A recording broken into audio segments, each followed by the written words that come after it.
Welcome to the Slop Farm. Enjoy the video. You start by isolating the problem so you don't replace parts unnecessarily. First, check warranty and record the serial. Once done, plug the headset into another device to see if audio or mic issues persist. Make sure to swap cables and ports to rule out connectors. If the headset has detachable cables, remove and inspect them for fraying or bent pins.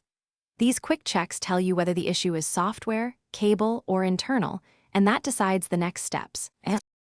Now you move into the hardware fix. Remove the ear cup screws and gently pry the housing.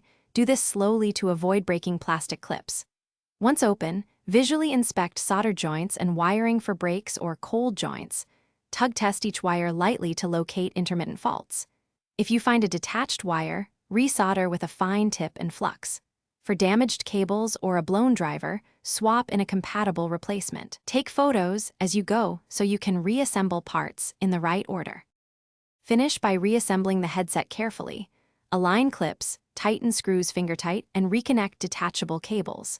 Then test thoroughly, play audio, record mic input, and cycle any on-device controls. Make sure firmware and drivers are current. Sometimes software fixes mask a hardware symptom. If noise or dropouts continue, clean connectors with isopropyl and consider ultrasonic cleaning for stubborn corrosion. If problems persist or the unit is under warranty, contact Razer support before attempting further invasive repair to avoid voiding coverage. Thanks for watching. Consider subscribing if we helped you today.